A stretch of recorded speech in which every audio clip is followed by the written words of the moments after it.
Bon, vous avez reconnu le cri, vous savez c'est pour qui. Et là, c'est pour les témélés qu'on va parler de logarithme.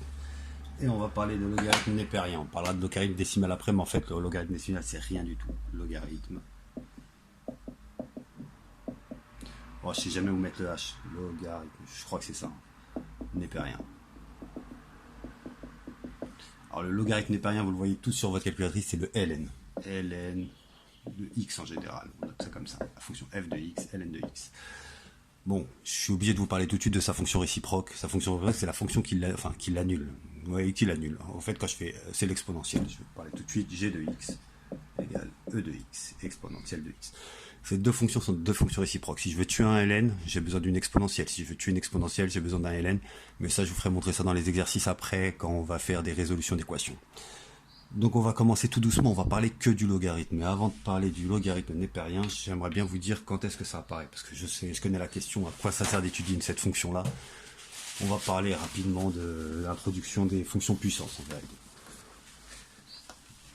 Donc on va faire un cas simple. Qu'est-ce qu'on va faire? On va parler de Covid. On en parle tous les jours, on est bloqué pour ça. Donc on va faire un cas. On va dire qu'une personne contamine. Une personne contamine tous les jours. Ok.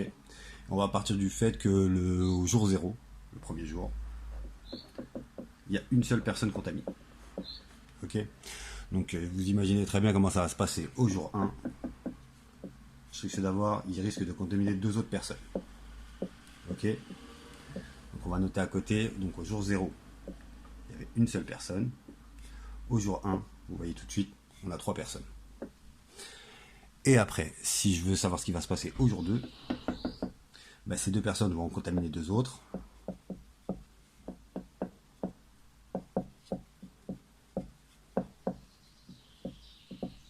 Mais lui aussi, il va en contaminer 2 autres. Ouais, c'est bon. Donc j'en ai combien? 1, 2, 3, 4, 5, 6, 7, 8, 9. Au jour 2, j'ai 9 personnes. Et je vais pas continuer comme ça vous avez compris le délire, enfin j'espère que vous avez compris le délire. On part de 1, 3, 9. Je vous donne les chiffres d'après, essayez de le faire seul. Ça risque de faire 3 puissance 27, etc. En fait, c'est des puissances de 3. En fait, je sais pas si vous avez remarqué, je vais effacer.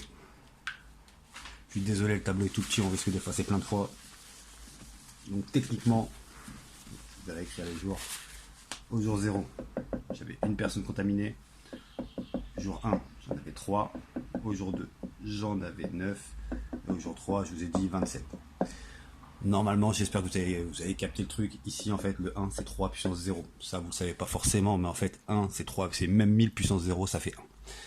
3, c'est 3 puissance 1. 9, c'est 3 au carré. Et 27, c'est 3 puissance 3. En fait, c'est des puissances de 3. Ok. Donc si je veux même avoir le nombre en fonction de la population de contaminés en fonction du nombre de jours, la formule simple c'est ça. NT égale 3 puissance T. Ok. Ça n'a pas l'air très compliqué, mais j'espère que vous avez capté que la variable là elle est en puissance. Et c'est ça le vrai problème.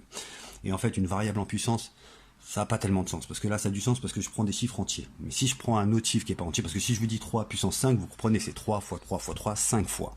Ok. Si je vous dis 3 puissance 6, c'est 3 fois 3 fois 3, 6 fois. Mais si je vous dis 3 puissance 5,5, amuse-toi. La seule façon de le définir, c'est avec le logarithme. Je vais vous l'écrire, mais retenez même pas ça. Ça, c'est juste pour vous expliquer en fait que exponentielle et logarithme, ça apparaît tout le temps en physique, ça apparaît tout le temps dans la vie, c'est normal. C'est des fonctions qu'on est obligé d'étudier parce qu'elles apparaissent tout le temps. Donc c'est E, ln de 3t. Alors même ça vous paraît compliqué quand j'écris ça, mais regardez bien, j'ai écrit une exponentielle et un logarithme. C'est les deux fonctions que je vous ai présentées dès le début. C'est deux fonctions essentielles en physique. Ok. Et là, on va s'intéresser qu'au logarithme, mais même ce passage-là qui a l'air un peu tendu, c'est rien du tout. C'est juste utiliser le fait que l'exponentielle logarithme applique à quelque chose, ça change rien du tout, et que le logarithme fait tomber les puissances, et c'est ce qu'on va voir dans cette vidéo. Bon. Si vous n'avez pas tout compris sur l'intro, c'est pas très grave. Juste vous dire que le logarithme et l'exponentielle, on fait pas ça pour le fun. C'est pas un délire de prof de maths. C'est que ça apparaît tout le temps en physique. Mais là, on va bloquer que sur le logarithme. Je vais commencer à vous présenter déjà le logarithme en vite fait. Et une fois que j'ai présenté le logarithme, on va surtout apprendre à résoudre des équations. Et c'est les dernières équations que vous avez besoin de savoir résoudre au final. En BTS, vous allez les revoir. Et si vous savez déjà faire ça, ça va vous faire gagner du temps, les gars. Donc je vais vous présenter le logarithme déjà, la fonction logarithme. On bloque que sur elle. Fonction logarithme. Alors fonction logarithme c'est juste une fonction, hein. C'est pas une, il n'y a pas de calcul derrière à faire. Il faut juste savoir maîtriser sa calculatrice. Quand je dis maîtriser sa calculatrice, c'est rien du tout. La fonction logarithme, je sais pas si vous voyez, c'est le ln ici, ok. Et vous avez remarqué que l'exponentielle c'est juste au-dessus en jaune. Et c'est toujours comme ça. C'est les fonctions réciproques. Comme sinus, ici on a arcsinus et sinus moins 1 au final. Cosinus, c'est... En fait, si vous avez oublié c'est quoi la fonction réciproque, regardez juste votre calculatrice, il y a juste à la regarder. Ok. Donc par exemple, si je calcule ln de 5, j'ai un chiffre, 1,60. Ça va pour tout le monde? Il n'y a rien de très compliqué. Bon, il y a quand même un truc qu'il faut savoir, c'est que le logarithme, on lui met jamais de nombre négatif à l'intérieur. Il n'est pas défini. Je vais vous faire ça, ln de moins 3. Il va me mettre erreur. S'il ne met pas erreur, c'est qu'il n'a rien compris. Mat erreur. Ça va pour tout le monde? Il est interdit de mettre un truc négatif dans un logarithme, ça n'a aucun sens. Comme dans une racine carrée, on ne met jamais racine de moins 3. Ça n'a pas de sens. Là, je vais vous tracer la fonction, mais je ne vais pas vous tracer la fonction ici, parce que je pense que ça ne va pas très bien se voir. Je vais vous la tracer ici. Donc un graphique, et vous pouvez le faire sur GeoGebra. Sur GeoGebra, rappelez-vous, c'est toujours la même chose. Vous allez sur la barre en bas, vous écrivez ln de x, vous pouvez régler la fenêtre, vous vous rappelez, clic droit, et vous réglez la fenêtre. Et une fois que vous avez mis x min x max, vous allez voir apparaître la fonction logarithme, et c'est ce que je vais vous faire montrer tout de suite. Elle ressemble à ça. Attention, ici, je note bien c'est 1. Regardez bien, ce 1 va être super important. Et je vais même descendre un peu plus bas. Et je vous ai dit qu'on met jamais de chiffre négatif, donc cette partie-là, on la touche même pas au final. Le logarithme, c'est un truc comme ça. Ok. Il y a une autre valeur qui est super importante. Bah, c'est rapport avec l'exponentielle en même temps. Et si vous comprenez ça, il n'y a même pas à savoir que c'est la réciproque. Vous verrez dans les équations, c'est limite naturelle. C'est que AE et E, c'est 2,7, etc. et des poussières. On appelle ça E. Bah, la fonction logarithme fait 1. Ok. Donc ça, c'est une courbe classique. Il n'y a rien à savoir à part... Bon, si, il y a quand même 2-3 trucs à savoir. C'est pas très compliqué. Vous regardez ici. Le truc que vous pouvez me dire de très intelligent tout de suite, c'est que enfin, on est obligé de prendre que des x positifs, on est d'accord? Il n'y a aucune valeur ici. Si je prends une valeur, un x négatif, ben, j'ai aucune valeur pour la fonction. J'ai une valeur pour la fonction que si les x sont positifs. Par exemple, si je prends un x plus petit que 1, vous avez remarqué que la fonction, le ln, va être négatif. Je serai du mauvais côté. Ok. Si je prends un nombre positif, ben le ln va être positif. Ok. Positif, je dis n'importe quoi, attention. Si je prends un nombre plus petit que 1, le ln va être négatif. Si je prends un nombre plus grand que 1, le ln va être positif. Retenez ça, hein. Attention, c'est par rapport à 1. Ok. Et dans les nombres négatifs, il n'y a pas de ln. Ça va pour tout le monde. Je donne un exemple rapide. Si je prends par exemple 2, et je veux savoir c'est quoi sa valeur, je sais déjà que la valeur de ln de 2, c'est un truc supérieur à 0 et plus petit que 1. Ok. Parce qu'il est plus petit que 2,7. Ok. La fonction est strictement croissante. Ça va pour vous? Ok. Donc maintenant, ce que je vais faire, c'est que je vais vous donner la dérivée. Je vais vous donner quelques petits trucs, la dérivée de ln de x, parce que c'est assez important. Vous allez en faire des dérivées de ln de x, mais elle n'est pas très dure. Et la fonction est archi classique. D'ailleurs, des fois, on définit le logarithme par rapport à sa dérivée. La dérivée, si j'appelle f de x, ln de x, f' de x, donc sa dérivée, vous êtes en terminale, moi je ne vais pas vous dire ce que c'est que le f' de x, c'est la dérivée de ln de x, c'est 1 sur x en fait. C'est la fonction hyperbole. Ok, et je vous ai dit, des fois on définissait le logarithme à partir de ça. Mais personnellement, je préfère qu'on définisse le logarithme à partir de l'exponentielle et à partir de... Ouais, ça a plus un rapport avec la physique, c'est mieux. Ça va pour tout le monde. Ça, tout ce qui est dérivé, etc., on fera des exercices là-dessus après, dans une autre vidéo. Là, je vais m'intéresser juste aux propriétés du logarithme et je vais essayer de vous montrer 2-3 trucs. Ça démarre, les gars, j'efface tout. De toute façon, vous pouvez revenir, c'est une vidéo. Hein.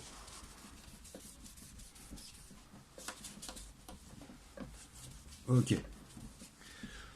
Donc il y a 2-3 lois qu'il faut connaître sur le logarithme, mais c'est des lois en carton, on va se le dire tout de suite.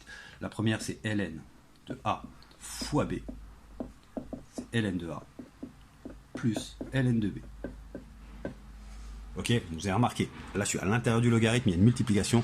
Quand je sépare le a et le b, là je mets une addition. Ok, je ne vais pas parler de morphisme de groupe ou quoi que ce soit, là il n'y a rien, c'est juste à retenir ça.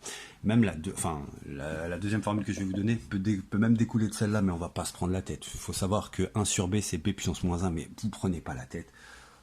Vous me notez juste ça, ln de a sur b, on va considérer que c'est nos deux formules de base, c'est ln de a moins ln de b. Ok l'équipe, tout le monde est là. Bon, après il y a une troisième formule, mais une troisième formule qui découle de la première au final et qui est super importante. C'est celle qui va vous servir tout le temps pour résoudre les équations. Alors je rappelle à tout le monde, on sait faire les équations du premier degré, quand il n'y a pas de x carré, il y a une seule solution. On sait faire les équations du second degré. Dès que vous voyez du x carré, vous savez, il y a deux solutions, delta, etc. Vous vous rappelez de ça? Bah là, vous allez apprendre à faire des équations avec l'inconnu en puissance, grâce au ln. Mais pour comprendre ça, il faut comprendre la troisième formule, il faut bien la comprendre, et c'est du carton. Je peux vous poser la question, qu'est-ce que fait ln de a au carré? Ln de a au carré, regardez bien, a au carré, on sait ce que c'est a fois a.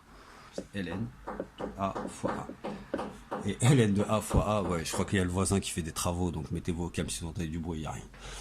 Ln de a fois a, bah là le a fois a, vous le voyez ici, bah je peux dire que ce b là, c'est ce a là, ok, vous comprenez?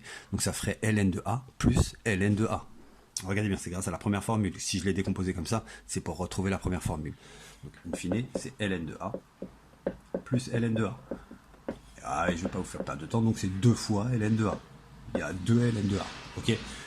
Je vous fais ln de a au cube, et on va pas faire plus. Hein. Ln de a au cube, c'est ln de a fois a fois a. Ok les gars, et c'est toujours le même délire. Vous utilisez cette formule-là, vous pouvez décomposer en a au carré fois a, vous le séparez, et après, je vais le faire comme ça, ça va vous paraître plus simple. A au carré fois a, comme ça, regardez bien, là j'ai fait apparaître que deux termes, ça ressemble à cette formule-là. Donc c'est ln de a au carré plus ln de a, et ça on vient de dire avant que c'était 2 ln de a, donc au final ça fera 3 ln de a. En gros, dans un logarithme, quand vous voyez des multiplications, vous pouvez les séparer et mettre des... Cette fois-ci, après, si vous séparez les arguments à l'intérieur, vous mettez des plus. Ok, c'est aussi con que ça. Le truc qui m'intéresse surtout, c'est de remarquer ça. Vous avez remarqué que là, c'était ln de a au carré. Il y avait le carré dans l'argument du logarithme. Ben, le carré est tombé à l'extérieur en multiplication. C'est 2 fois ln de a. Ici, j'avais un a au cube. Ok. Et là, qu'est-ce qui s'est passé? 3 ln de a. Donc, je ne vais pas vous en faire 4 milliards. Vous avez capté le délire. J'efface tout ça. Je ne vais pas vous en faire un. Ouais, normalement, vous avez compris. Hein. Si je vous dis ln de a puissance n, ben le n tombe. En fait, c'est ça. Le logarithme fait tomber les puissances. Et c'est à ça que ça va servir. Quand on demande de résoudre une équation, en fait, c'est trouve-moi x, pour parler clairement. Si tu vois que le x est en puissance, le premier truc à faire, c'est de le faire tomber. Ben, le faire tomber, c'est le logarithme. n fois ln de a. Ok l'équipe, bon, si ça paraît pas super clair, là je vais faire 2-3 exemples, ça va vous paraître limpide après. Ok, on y va tout de suite. Retenez bien ces formules-là. Bon, je vais essayer de faire le premier exemple avec les formules là-haut. Au final, c'est surtout celle-là. Pour résoudre des équations, je vous dis la vérité, hein, c'est cette formule-là qui va vous servir. Ces deux autres, c'est juste des petites formules pour prendre un peu de dextérité avec le logarithme, mais rien d'autre les gars. Ok, ça marche. Donc par exemple, je vais vous donner un petit exercice. Je vais vous dire par exemple que ln de 2. C'est 0,69. Bon, ça, je ne l'ai pas inventé, hein. Je vous le dis tout de suite, c'est un coup de calculatrice. Il n'y a rien. Ok. Et je vous dis aussi que ln de 5, c'est 1,61. Ok. Et maintenant, je vais vous demander de calculer, calculez-moi, grâce à ces valeurs-là, ces tables, et sans calculatrice, ln de 10. Bon, vous avez capté tout de suite le délire, hein. Je ne vais pas passer 8 jours dessus. 10, c'est quoi par rapport à 5 et 2? C'est 5 fois 2, on est d'accord, hein. Ln de 5 fois 2. Et là, on reconnaît la formule ici. Donc en fait, ça fait ln de 5 plus ln de 2. Ok. Et ln de 5, j'ai dit que c'était 1,61. Ln de 2, c'est 0,69. Donc ça fait du 2,30. Ok. Vous pouvez prendre votre calculatrice. Ln de 10. Si ça fait pas 2,30, j'arrête. Ouais, 2,30, 25, je sais pas si vous voyez. J'en sais rien, j'espère que vous le voyez. Bref. Ok, sinon vous le tapez à la calculatrice, j'espère que vous avez une calculatrice chez vous, vous me le tapez directement et c'est réglé. Ok, on va faire un autre petit exemple vite fait. Je peux vous demander aussi de me calculer par exemple ln de 20. Oh, c'est le même principe. Hein. Ln de 20, bah 20 c'est quoi? C'est 5 fois 2 fois 2. Donc 5 fois 2 au carré. Et là vous avez compris pourquoi je vous ai dit ça. Le fois là permet de les séparer avec des plus. C'est ln de 5 plus ln de 2 au carré. Et qu'est-ce que je sais? Quand j'ai un seul nombre, un seul argument avec une puissance et un ln, ben, je peux faire tomber la puissance. Ok? Donc ça fait ln de 5 plus 2 fois ln de 2. Ça marche. Donc là, je connais ln de 5, c'est 1,61. Je connais ln de 2, c'est 0,69. Donc ça fait 1,61 plus 2 fois 0,69. Et vérifiez à la calculatrice, ça vous donnera le même résultat. Ça marche. Pas trop compliqué. Bah, si c'est pas trop compliqué, ça va. Il y a quelques exercices que je vous ai mis sur le NT là-dessus. Ça commence comme ça, mais en fait, c'est juste pour vous donner un peu l'habitude du logarithme. C'est 2-3 formules qu'on utilise souvent. Ok. Mais celle qui m'intéresse le plus, je vous le dis tout de suite, c'est celle-là. Et vous allez comprendre pourquoi. On attaque. Je vais garder que celle qui est là-haut. Bon, je vais effacer le tableau 44 000 fois, mais déjà pour vous, c'est bien cadré. Les autres, j'ai cadré n'importe comment. Mais vous savez, YouTube, les réseaux sociaux, sans moi en général, sans moi. Donc on va repartir de la formule de base, ln de a puissance n, celle qui va vous servir tout le temps. En fait, rappelez-vous de ça. Le logarithme fait tomber les puissances. Rappelez-vous de ça. Je vais vous donner une équation que vous n'avez jamais su faire, officiellement. Bon, on va faire l'équation en rapport avec ce qu'on a fait tout à l'heure. Je vous ai dit que la population, en fonction du nombre de jours, c'était 3 puissance t. Ok. Et je vous dis, j'ai envie de savoir au bout de combien de jours on aura 100 personnes contaminées. Ok. Je veux que la population contaminée, ça c'est la population des contaminés en fonction du nombre de jours. T c'est le nombre de jours. Et ça c'est la population contaminée. Vous pouvez vérifier, à 0 jour, 3 puissance 0, il y avait un contaminé. À 1 jour, il y a 3 puissance 1, il y a 3 personnes contaminées. Je ne vais pas commencer à toutes me les faire. Je sais que vous savez faire ça avec un tableau Excel. Si vous êtes un peu doué, vous faites égal x 3 dans la cellule d'après, égal le nombre, enfin la cellule d'avant x 3. Vous descendez, vous pouvez savoir ça rapidement et vous pourrez vérifier vos calculs comme ça. Mais là, justement, quand vous n'avez pas d'ordinateur, c'est la façon de le faire. Je vous vais montrer ça. Là, je vous ai dit, je veux savoir quand est-ce que la population, au bout de combien de jours, la population de contaminés atteint 100 personnes. En fait, je remplace la population contaminée NT par 100. Donc en fait, l'équation que je cherche à résoudre, c'est 100 égale 3 puissance T. Quand on vous dit résoudre une équation, rappelez-vous, c'est à chaque fois la même chose. Trouvez-moi la variable. En général, c'est X, mais là, c'est T. Ça change absolument rien. Ne me faites pas un bug. Si vous avez un bug, vous me remplacez le T par un X et vous vivez ça normalement. Ok. Mais l'objectif, c'est trouver la variable. La dernière ligne, c'est T égale. Comme dans une équation avec un X, la dernière ligne, c'est X égale. Sinon, vous n'avez rien compris au délire. Résoudre, ça veut dire ça. C'est X égale quoi? Ok. Donc je suis là-dessus. Quand je suis là-dessus, j'ai un gros problème. Le premier problème, c'est que je vois que le T est en puissance. Ok. Donc je me dis, techniquement, je peux pas le toucher. À part si je connais le logarithme. Si je connais cette formule-là et je connais le logarithme, la première étape, ça va être le faire tomber. Ok. Donc je vais utiliser un logarithme. Ce serait pas mal d'avoir un logarithme ici. Le T pourrait tomber, mais j'ai pas le droit de mettre un logarithme ici sans le mettre ici. C'est le principe en maths. Hein. Si j'ai une égalité, ben, j'ai le droit de mettre un logarithme, mais un logarithme des deux côtés. Ok. Ça marche. Donc ça ferait ln de 100. Je l'ai mis là, donc je le mets de l'autre côté, ln de 3 puissance t. Et si je l'ai mis là, c'est surtout pour le mettre là en fait. Ok. Et quand je le mets là, c'est pour faire tomber la puissance t. Essayez d'avoir un coup d'avance. Ok. Donc là, le t va tomber. ln de 100. Je sais que quand il y a une puissance dans un logarithme, et attention, quand il y a un seul argument, enfin quand l'argument c'est un seul nombre et une puissance, je peux faire tomber la puissance. Faites gaffe, quand c'est composé et tout, on verra ça après. Faut prendre... Ah non, je crois que c'est rien. Je vous fais montrer ça juste après, on va gagner du temps. Donc, le t va tomber, ça fait t fois ln de 3. Et là, vous avez gagné, le t est tombé. Donc après, ça devient une équation d'enfant. Un fois se transforme en divisé, un plus en moins quand on traverse le égal, c'est comme d'habitude. Moi, je veux avoir le t tout seul. Si je veux avoir le t tout seul, ben, j'ai un fois ln de 3 ici. Je le jette de l'autre côté, il va se retrouver en division. Ça fait t égale ln de 100 divisé par ln de 3. Et là, c'est fini. C'est un coup de calculatrice. Et ça sert à ça, le logarithme. C'est choquant ce que je suis en train de vous dire. Mais quand vous entendez les prévisions des infectiologues et tout, c'est ça, les gars. Il n'y a rien d'autre. Ok. Ils sont obligés de tâter du logarithme tous les jours, au final. ln de 100 divisé par... Je ne sais pas si vous voyez, je suis désolé. Hein, ln de 3. 4,19 jours. En fait, au bout de 4 jours, j'aurai pas encore 100 personnes. Mais au 5e jour, c'est sûr, j'ai dépassé les 100 personnes. Ok. 4,10 jours. 19 jours. Donc voilà, déjà vous captez un petit peu le délire et vous captez que 4,19, si je mettais 3 puissance 4,19, si je dis 3 puissance 4, vous comprenez, c'est 3 fois 3, 4 fois, mais 4 puissance 19, ça veut rien dire. C'est pour ça qu'en fait, cette fonction puissance, derrière, elle cache un exponentiel et un logarithme, hein, je vous dis la vérité. Donc c'est pour ça qu'on appelle ça une croissance exponentielle. Vous avez entendu ça à la télé tous les jours, la croissance est exponentielle. Ben, c'est ça en fait, c'est qu'elle est en puissance. Ok. Si vous avez compris ça, on n'est pas trop mal. Et là, je vais vous faire une autre équation qui est plus en rapport avec ce qu'on faisait avant déjà sur les suites géométriques pour faire montrer qu'on n'a pas forcément besoin de l'ordinateur pour trouver l'année. L'année, je vous donne un exemple tout de suite. On va faire du concret. Sinon, ça va vous paraître compliqué. J'espère que vous avez compris. Si vous n'avez pas compris, regardez bien cette feuille-là. C'est con. Le seul vice à faire, le seul vice à avoir, c'est de savoir qu'il faut faire tomber le T. Et pour faire tomber le T, vous mettez un coup d'haleine des deux côtés. Ok, l'équipe. Là, on va faire un exercice un peu plus classique. Parce que là, vous n'allez pas être infectiologue plus tard. On va dire la vérité. Mais par contre, vous avez déjà vu un exercice, comme je vais vous le donner tout de suite. On en a déjà vu et on savait les faire sur Excel. Ok. Là, on va pas faire ça sur Excel. On va faire ça à la main. On va vous dire par exemple que vous avez un capital à l'année 1 de 5000 euros. Ok. Et on vous propose une augmentation de 5% par an. C'est bon. Vous vous rappelez de quoi on parle là? Les suites géométriques, vous avez capté le délire tout de suite. Et je vais vous poser toujours la même question. Je vais vous dire, au bout de combien de temps votre capital est de... Allez, on va dire 20 000 euros. On va même un peu plus. 25 000 euros.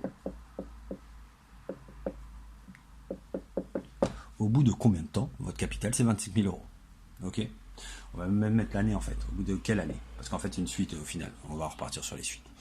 Donc rappelez-vous comment ça se passe les suites géométriques, c'est toujours le même délire. Quand vous voyez plus 5% par an, déjà il faut essayer de trouver le coefficient multiplicateur associé. Quand on vous dit qu'on vous rajoute plus 5%, rappelez-vous, à la base vous avez 100% de votre capital.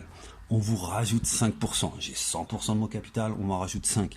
Ça fait que j'ai 105% de mon capital. 105% de mon capital. Et d'avoir 105%, ça veut dire divisé par 100.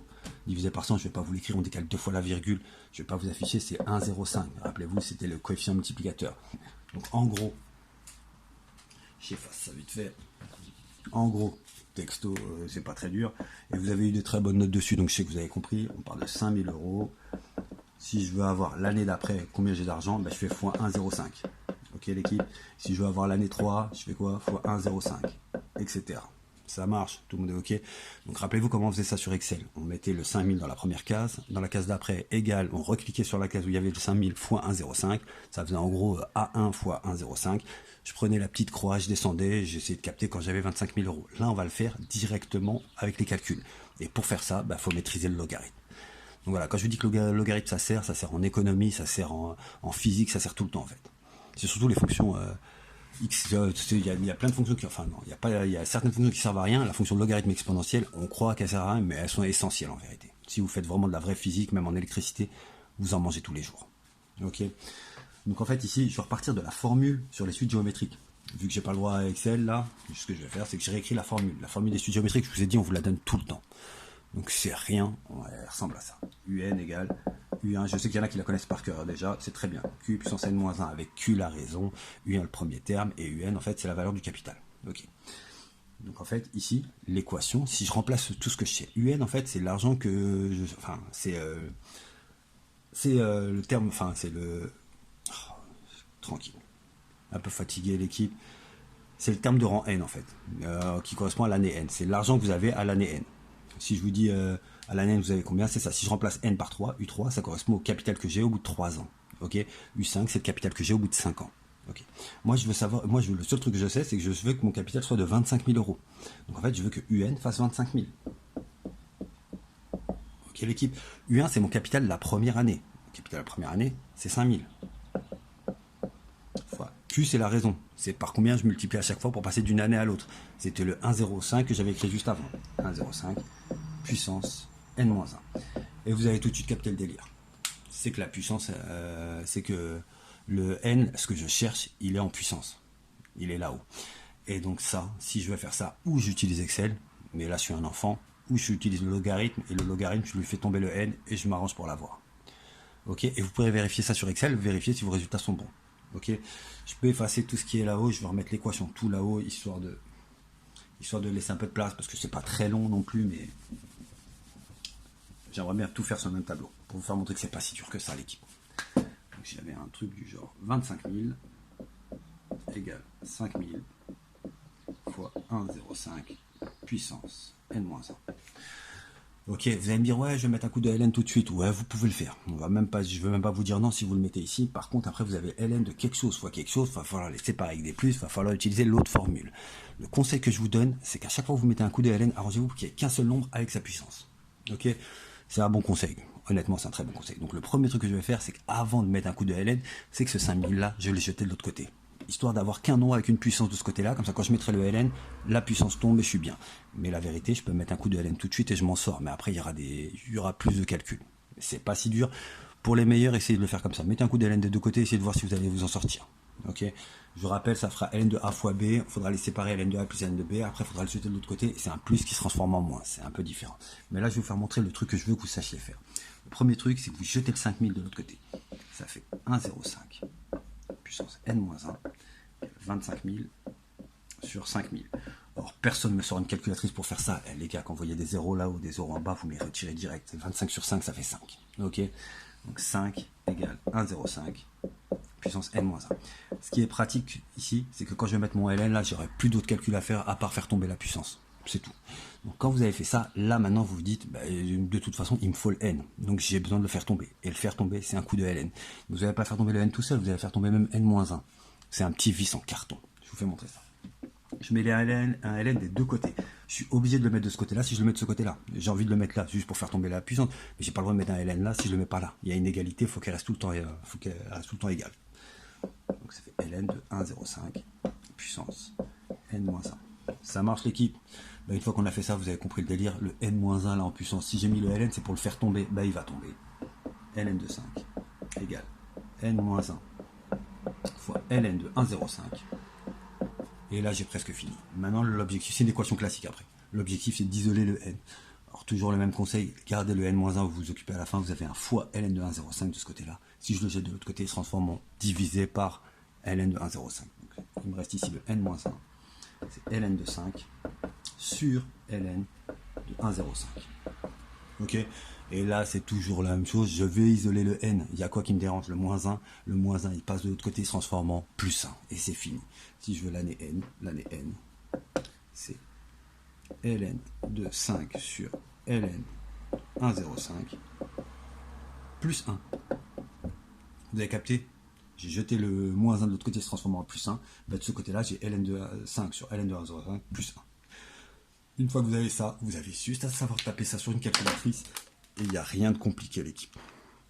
ln de 5 divisé par ln de 1,05 plus 1. Pour vérifier, c'est 33,9. En gros, presque à la 34e année. À l'année 33, je ne l'aurai pas. À la 34e année, j'aurai 25 000 euros. Donc n égale 34. Prenez votre Excel et vous pouvez vérifier. Vous mettez l'année à 5000, vous faites comme d'habitude, comme vous faites d'habitude, et vous allez vérifier ça, et vous verrez bien qu'au bout de la 34e année, mais là, cette fois-ci, j'ai pas utilisé l'Excel, j'ai utilisé le logarithme. Donc, vous voyez un peu la puissance du truc. Retenez bien, en fait, le logarithme, ça vous permet de savoir faire des équations que vous ne saviez pas faire avant. Avant, vous aviez les équations du premier degré, 3x plus 5 égale 18. Rappelez-vous, c'était le f' de x égale 0 en général quand on avait une fonction parabole. Tu mets les x d'un côté, les nombres de l'autre, c'est un truc d'enfant. Il y avait les fonctions x carré, ça vous saviez faire avec delta et tout, vous avez très bien géré. Maintenant, vous savez faire des équations où l'inconnu est en puissance. Ok. Et ça, c'est le truc le plus puissant que vous savez faire et on vous demandera jamais de faire au-dessus. Bon, quand je fais ce bruit-là, c'est que le cours est fini, l'équipe. À très bientôt, je vous mets des exercices sur le NT et gardez la pêche, les gars.